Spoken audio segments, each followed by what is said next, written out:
చాలామంది జేఎన్‌టీయూ ఏ స్టూడెంట్స్ వచ్చేసరికి అడుగుతా ఉన్నారు.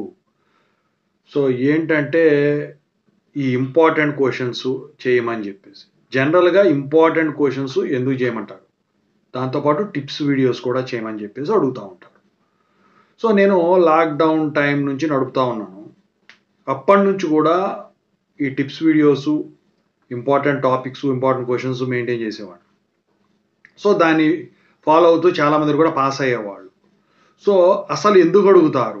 అసలు యూనివర్సిటీ ఇవి వచ్చేసరికి ఇంక్లూడ్ చేస్తుందా వాటిల్లో అని చెప్పేసి ఇప్పుడు అందరిలో ఉన్న ప్రశ్న అనమాట. సో, దాని గురించి చెప్పదలిచాను. ముందుగా అయితే ఇంతవరకు ఛానల్ సబ్స్క్రైబ్ చేసుకోండి. సబ్స్క్రైబ్ చేసుకొని వీడియో లైక్ చేసి షేర్ చేయండి. మీకేమైనా డౌట్స్ ఉంటే కాల్ మీ ఫర్ కాల్ చేయండి.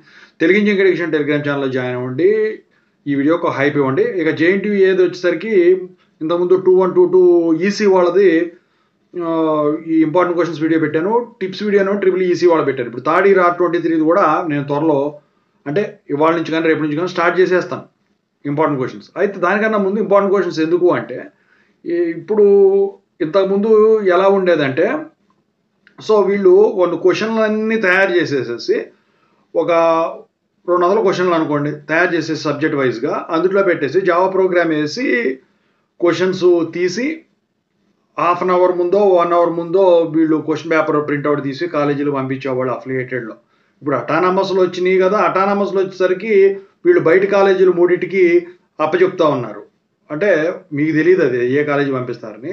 ఇలాంటి అటానమస్ కాలేజీలకి కానీ అఫిలియేటెడ్ కాలేజీ అటానమస్గా పంపించాల్సిన అవసరం. అఫిలియేటెడ్ కాలేజీలు కూడా అందులో ఉన్న కన్సర్న్ ఫ్యాకల్టీ ఎవరు ఉంటారో క్వశ్చన్ పేపర్ తయారు చేయమని అడుగుతారు. ఆ మూడిట్లో ఒక క్వశ్చన్ పేపరు సెట్ చేస్తారు. యూనివర్సిటీ పంపిస్తే యూనివర్సిటీ వాడు సెలెక్ట్ చేస్తారు. కొన్ని కాలేజీలు ఏమో వీళ్ళే సెలెక్ట్ చేసుకుంటారు.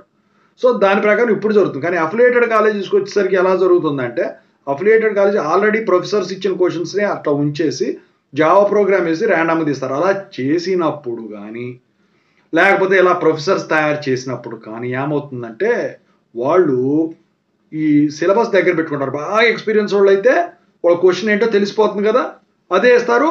అదే పాత క్వశ్చన్ పేపర్లో ఉన్న ఇంపార్టెంట్ క్వశ్చన్స్ లేకపోతే బాగా ఇంపార్టెంట్ అన్నవి పడిపోతాయి అన్నమాట.